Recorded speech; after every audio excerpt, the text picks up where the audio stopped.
itu dulu ya tahun 98 ya. Itu mendapat amanah dari guru saya waktu itu, berbisik tolong perhatikan pendidikan ya. Saya diminta untuk membantu ya di madrasah sebagai wali kelas waktu itu, pegang kelas ya di sebuah madrasah diniyah. Karena saya pernah membina daerah sini, sehingga ditugaskan untuk menjadi caleg dapil sini ya. Bagi saya jabatan ini adalah amanah. Saya akan dituntut untuk apa yang bisa saya perbuat untuk masyarakat ya.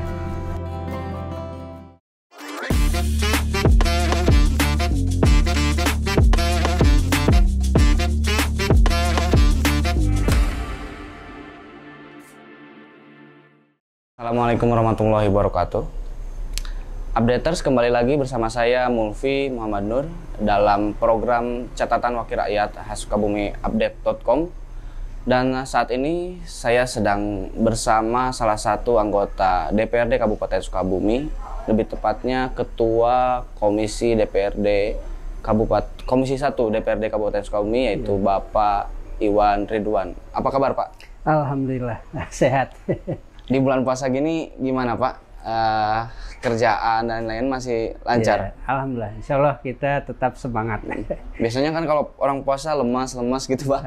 Tidak berlaku. Tidak. Gak boleh ya, kita sedang ditunggu masyarakat kita ya, kerja-kerja kita, sehingga kita harus tetap semangat ya. Oke. Ya, untuk informasi pemirsa, saat ini kita sedang berada di sebuah ruangan di salah satu sekolah, namanya Sekolah Islam Terpadu At-Takwin ya, Pak ya? Betul. Di Kecamatan Nagrak, Kabupaten Sukabumi. Pak, kalau boleh diceritain sekolah ini tuh gimana nih, Pak? Kaitannya dengan Bapak katanya mengelola atau gimana? Iya, ya memang ini cukup panjang ya sejarah. Saya itu dulu ya tahun 98 ya, itu mendapat amanah dari guru saya waktu itu, berbisik tolong perhatikan pendidikan ya, khususnya pendidikan agama ya. Itu amanah sehingga tersimpan terus ya di saya. Waktu itu juga saya diminta untuk membantu ya di madrasah, mengelola ya, sebagai wali kelas waktu itu, pegang kelas ya di sebuah madrasah diniyah.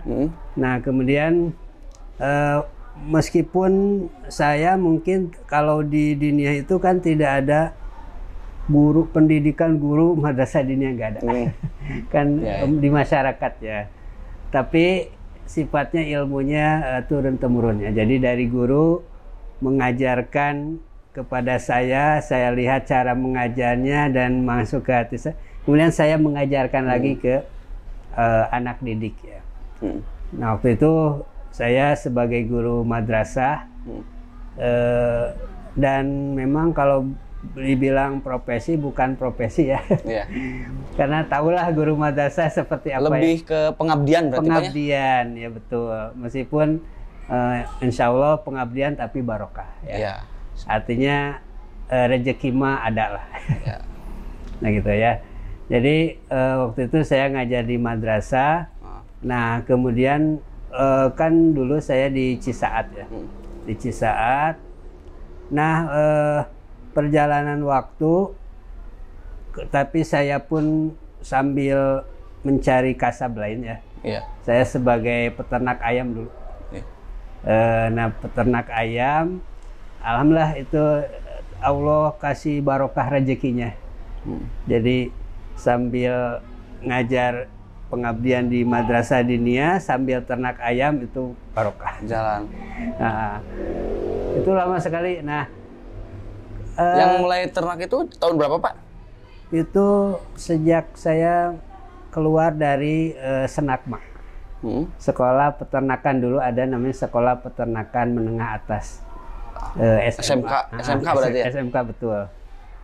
Nah itu dari situ, keluar dari situ saya mulai pernah sih kerja dulu di peternakan ayam. Tapi sesudah itu saya berniat untuk mandiri. Kenapa? Kalau di peternakan ayam kan kita waktu full ya, diporsir semuanya. Tapi kalau mandiri kita bisa sambil pengabdian juga. Ya. Nah saya keluar dari peternakan ayam, bekal ilmu dari sekolah, kemudian ada pengalaman di peternakan ayam juga. Akhirnya saya mencoba mandiri sebagai peternak rakyat. Kecil, kecil tapi Allah berkahi rezekinya sehingga cukup untuk keluarga. Ya. Sampai sekarang masih jalan untuk bisnis itu? Untuk ayamnya udah berhenti.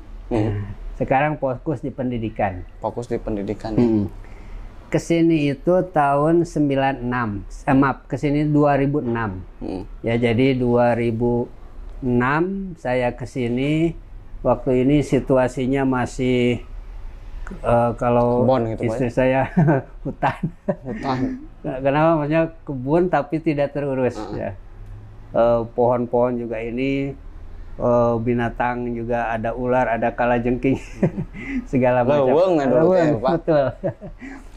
Nah itu 96 kita mendapat amanah dari pemilik ini, ya semoga Allah rahmati beliau karena istrinya udah meninggal. Amin. Ya. Minta tempat ini menjadi tempat yang barokah. Ya. Dengan cara apa? Ingin dijadikan ini sebagai pesantren tahfidz, ya pesantren hafalan Quran. Ya. Akhirnya Bismillah kita syukuri, berterima kasih ya, kita kelola mulai dari awal. Ya. Jadi ini dulu tahun 2007 mulai dirintis, ini dibenahin pelan-pelan ya.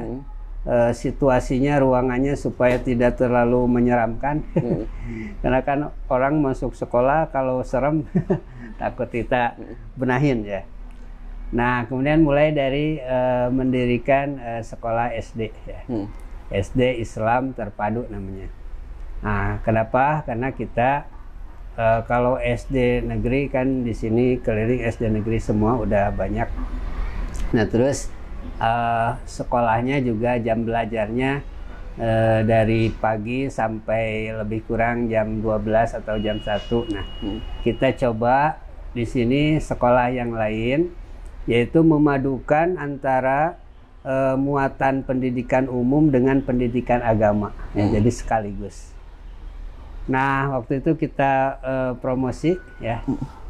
2007 ya? 2007 promosi dan alhamdulillah respon bagus masyarakat. Kita kelola, kemudian terlihat ya prestasinya. Kan anak tuh di sini gitu ya. Duhur belajar sholat, ya dibimbing sholat, belajar sholat sampai asar, belajar sholat, dibimbing sholat. Nah orang tua juga kan nyaman ya, khususnya bagi yang kerja. Dia ngantar anaknya sekolah ke sini jam 7, lalu berangkat kerja orang tuanya, anaknya di sini nyaman. Nanti jam 4 dijemput pulang seperti itu ya. Nah di sini belajar sholat, ya belajar ilmu agama, belajar Quran. Nah kemudian ditampilkan ya kemampuan anak, ternyata luar biasa responnya. Dan alhamdulillah sampai sekarang udah sekarang udah ada SMA berarti Pak? Udah mulai SMA. Ya. Berarti udah mau 20 tahun ini sebenarnya, 18 tahunan. Iya. Itu awal-awal berapa Pak siswa Pak? Itu awal kita hanya siswa 17 orang. 17. Sampai sekarang? Sampai sekarang ada 600. Semua jenjang itu? Ya, semua jenjang. Ya. Oke, luar biasa ya. Dari 2007 dalam waktu kurang dari 20 tahun, alhamdulillah ada perkembangan begitu ya. Iya.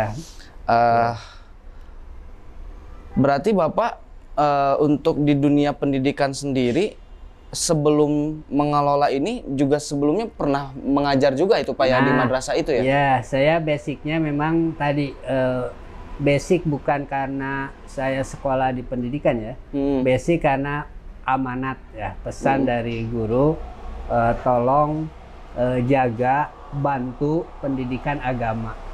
Sebenarnya dari situ, jadi konsen saya adalah kenapa ini juga SD itu tuh menyambungkan pendidikan umum dengan pendidikan agama. Iya.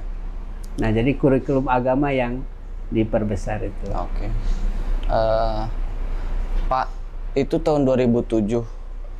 Kalau nggak salah Bapak itu kan masuk menjadi anggota dewan itu dulu pernah ya 2 periode 2004. Ya, 2004 ya betul. Sampai 2014 ya. 14 ya. Itu gimana Pak dari orang yang sebelumnya aktif di pendidikan di madrasah, kemudian terpilih jadi anggota dewan. Masih partai yang sama Pak ya? Iya betul. Dari PKS. Bapak ceritanya Bapak masuk ke politik itu gimana sih sebenarnya? Memang ini kita perjalanan takdir ya. Saya juga tidak merencanakan mau masuk partai politik. Gak sengaja pengen saya harus jadi anggota dewan, nggak gitu Pak? Sama sekali enggak ya. Jadi kan kita itu pertama konsen di madrasah diniyah di pendidikan. Nah, kemudian saya juga membina remaja-remaja masjid ya, dari masjid ke masjid kita arahkan ya, daripada mereka tawuran tidak jelas kita arahkan, kita pembinaannya. Dari situ kemudian itu berjalan ya. Saya ngajar di sekolah berjalan, di madrasah berjalan. Kemudian orang tua juga ingin ngaji akhirnya. Kan asalnya anak-anaknya ya, lalu orang tuanya jadi mereka nyebut Ustadz. Ustadz kita juga ingin ngaji, hanya orang tuanya ngaji ya. Nah kemudian dari situ ternyata mereka orang tua itu banyak juga yang mengelola lembaga pendidikan, sehingga dia pesan, Ustadz bisa nggak membantu saya di sekolah swasta ya. Kita bantu. Nah, kemudian dari situ kan kita terus ya dari pengajian ke pengajian. Nah, ternyata dari pengajian ke pengajian itu kita mendapat amanah bahwa tidak cukup pengajian ke pengajian, tapi juga ada yang harus kita robah, yaitu negara kita. Bukan dirubah apa ya, tapi maksudnya harus diwarnai dengan nilai-nilai agama negara ini ya. Akhirnya ternyata ya ajakan itu kita sambut, kita respon, lalu kemudian saya menjadi bagian dari perintis PKS di Kabupaten Sukabumi gitu.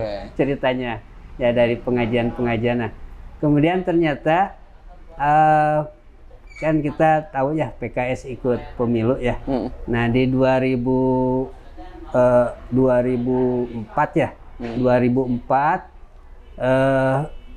karena saya pernah membina daerah sini sehingga ditugaskan untuk menjadi caleg, caleg dapil sini ya. Ya kata saya gimana modalnya, nggak punya uang, nggak punya uang sama sekali. Canda Bapak. Bener itu. Tahulah guru madrasah kan, gajinya berapa. Sampai sekarang itu madrasah itu ada yang gajinya masih 100.000 ya. Gitulah, saya nggak punya, ya udah karena ini tugas ya. Udahlah jalan aja lah. Gitu. Bukan untuk nyari jabatan juga, ya tapi untuk tugas karena Allah ya udah. Kita jadi caleg ceritanya ya. Jadi caleg kita tidak mengandalkan uang karena tidak ada.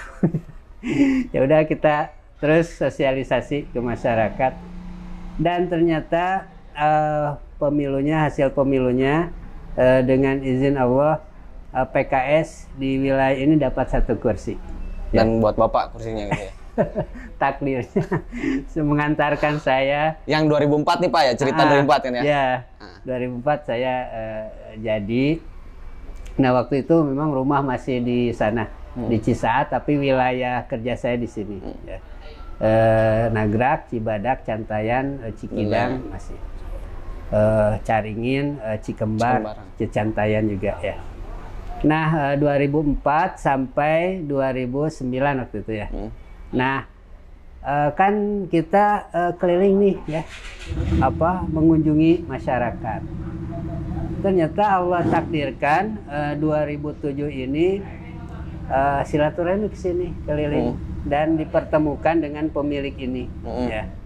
Pemilik ini kemudian beliau berbisik, mohon bantuan Ustadz, ini tempat ini dijadikan tempat supaya berkah. Ya. Jadi beliau punya tempat di sini kan, kalau dibiarkan bukan hanya tidak bermanfaat tapi mungkin jadi bencana ya. Harta kalau itu kan. Saja Bismillah, insya Allah saya bantu. Nah, kita mulai di sini 2007 itu persiapan. Sampai sekarang lah masih. Sampai sekarang. Nah, periode kedua 2009 aja. 2009 sudah mulai ini kelihatan di sini basis masyarakat, kita lanjutkan ya. Dan saya juga tidak tahu, ditugaskan aja oleh PKS untuk jadi caleg lagi. Dan kepilih lagi. Ya, ini amanah sebenarnya ya. Amanah berat, karena bagi saya jadi anggota dewan itu bukan wah ini dapat jabatan itu ya.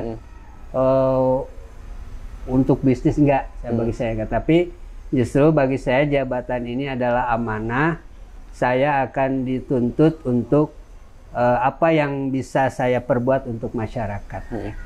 Nah, itu yang menjadi beban saya, sehingga sampai sekarang pun kan 10 tahun off, tidak jadi dewan, udah kita fokus di pendidikan.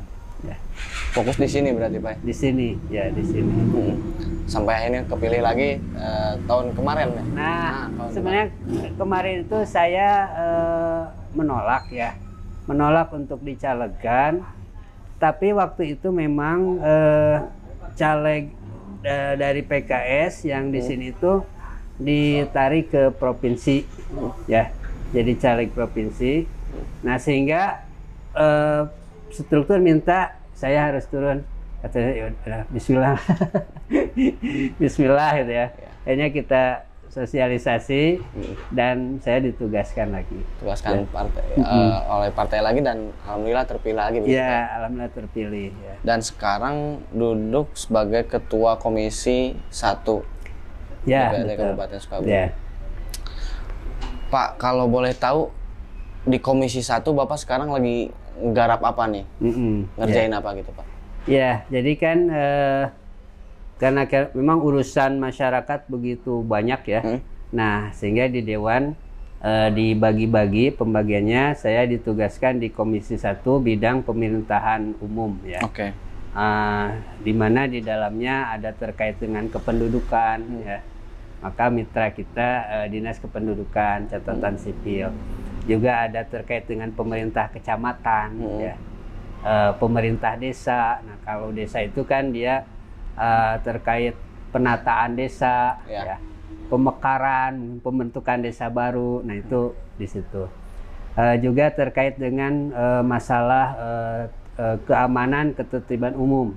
Jadi mitra kita adalah Satpol PP ya. Kesbang Linmas itu mitra Komisi 1. Nah, kemudian juga terkait dengan masalah pertanahan ya. Jadi ini Sukabumi yang cukup luas potensi sebenarnya. Nah, ini masalah pertanahan menjadi konsen kita. Dan lebih khusus lagi kan banyak tanah-tanah negara ya. Tanah-tanah negara di kita yang itu dari zaman Belandanya mungkin ya. Itu dalam bentuk perkebunan ya. Nah, otomatis kan pemilik perkebunan selesai, maka itu menjadi tanah negara ya. Nah, itu tanah negara menjadi bagian dari urusan kita.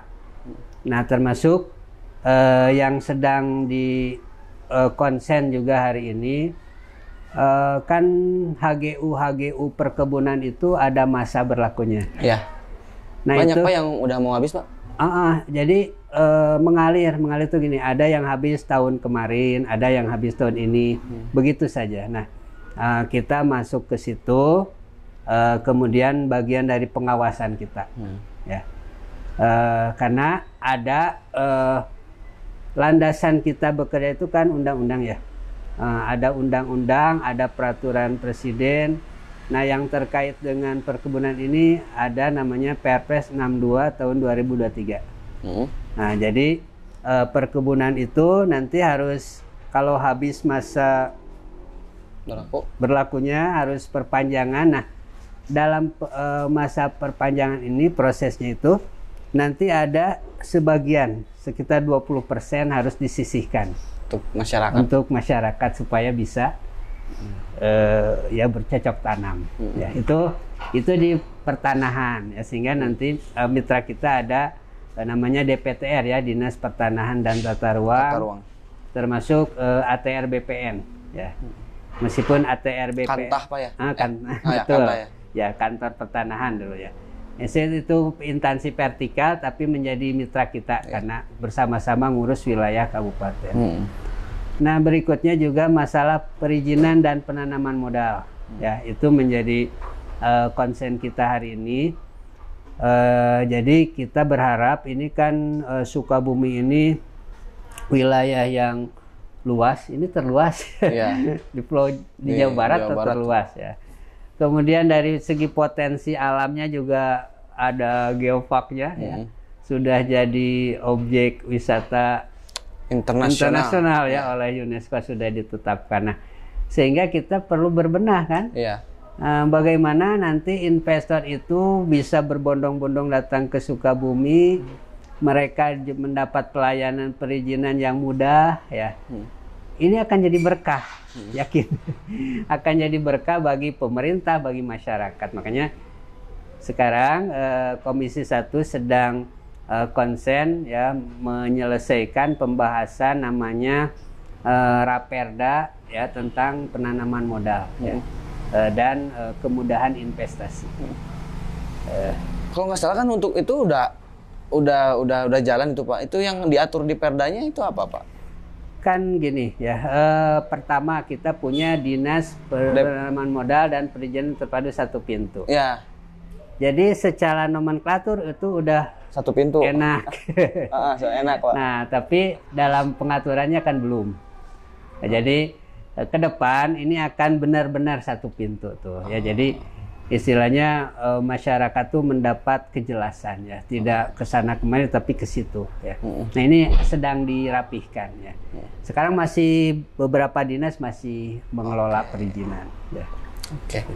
Jadi itu ya beberapa di antara apa yang sedang digarap terkait dengan pertanahan, perizinan dan terkait dengan pemerintahan dan yang lainnya juga.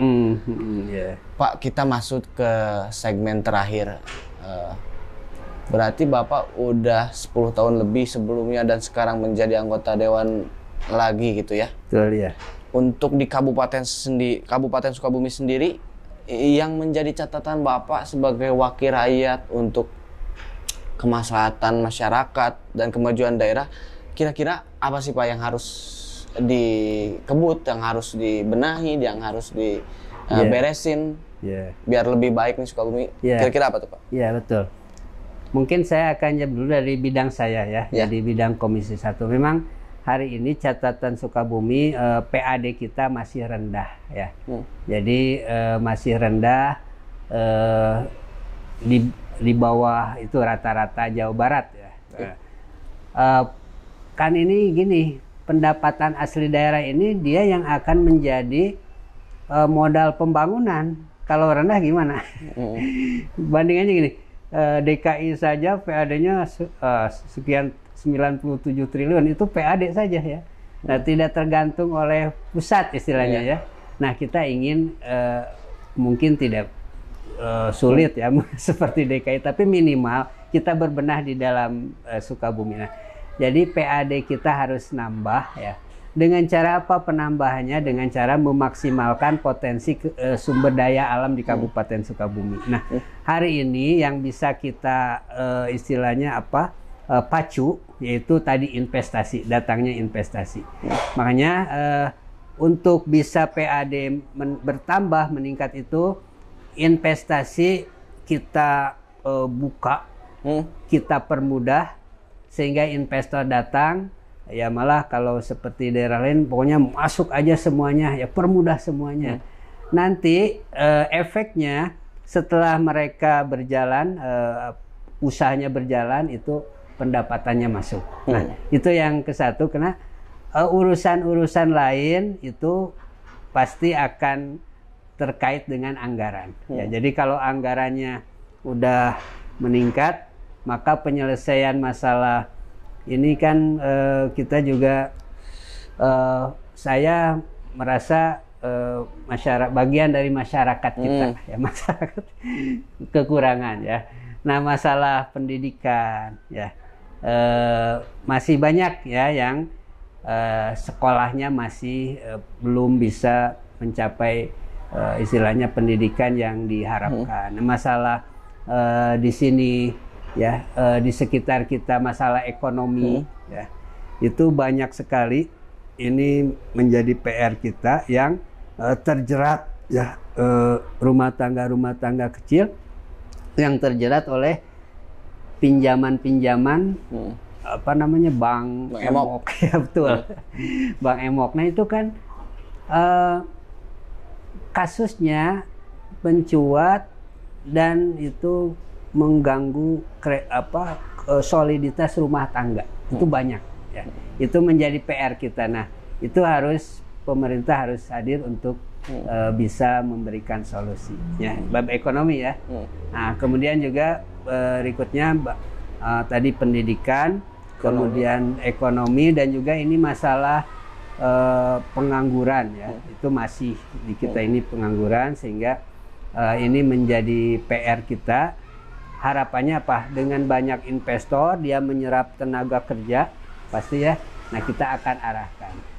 Nah, tapi di bab tenaga kerja juga kita masih dengar, menerima aspirasi dari warga masyarakat. Ada yang perusahaan ini membuka lowongan, tapi harus ada oknum bayar yang berapa gitu, Pak. Kan bayar gitu ya? Berapa juta gitu. Bayar berapa juta, ini orang mau kerja, orang susah harus bayar. Nah, ini masalah ya yang tentu harus kita selesaikan. Tapi intinya rentetan itu kita akan mulai tadi dari mengundang para investor, kemudian mereka di sini diberi kemudahan, termasuk akses juga ya, akses kita akan dorong kan jalan tol ya. Jalan tol dari sini udah sampai Parung Kuda. Nah, nanti akan dilanjut sampai ke Cisaat ya. Malah di perencanaannya sampai Pelabuhan Ratu juga ada. Nah, jadi ini akses kemudahan untuk masuknya investor. Nah, tinggal juga nanti di sisi masyarakatnya kita siapkan ya. Kita siapkan agar keberadaan investor, masuknya para pengusaha itu menjadi keberkahan bagi kita ya. Termasuk ada produk-produk UKM mungkin ya kita angkat ya. Dan di sini juga di tempat saya ini namanya Balai Kambang, ternyata ada UKM yang sudah ekspor. Nah, ini kita ada Pak ya? Udah ada. Kita akan dorong ya UKM itu supaya nanti Dewan membantu memfasilitasi ya. Nah, apa sih mereka ininya kekurangannya supaya memenuhi standar ekspor ya, standar SNI ya, kita akan bantu mereka. Mungkin itu jadi concern saya insya Allah ya. Oke, jadi cukup banyak juga nih catatan dari Pak Iwan Ridwan ini. Oke, updaters, itulah perbincangan kita bersama Bapak Iwan Ridwan, Ketua Komisi 1 DPRD Kabupaten Sukabumi. Tadi ketika bicara catatannya lumayan banyak juga, dan mudah-mudahan saja apa yang diharapkan oleh Pak Ketua Komisi 1 DPRD Kabupaten Sukabumi ini bisa bisa ditemukan solusi, bisa terlaksana agar Kabupaten Sukabumi ke depan menjadi daerah yang memang lebih maju, lebih sejahtera masyarakatnya gitu Pak ya? Iya, betul. Oke, akhir kata saya Mulfi Muhammad Nur undur diri. Assalamualaikum warahmatullahi wabarakatuh. Waalaikumsalam warahmatullahi wabarakatuh.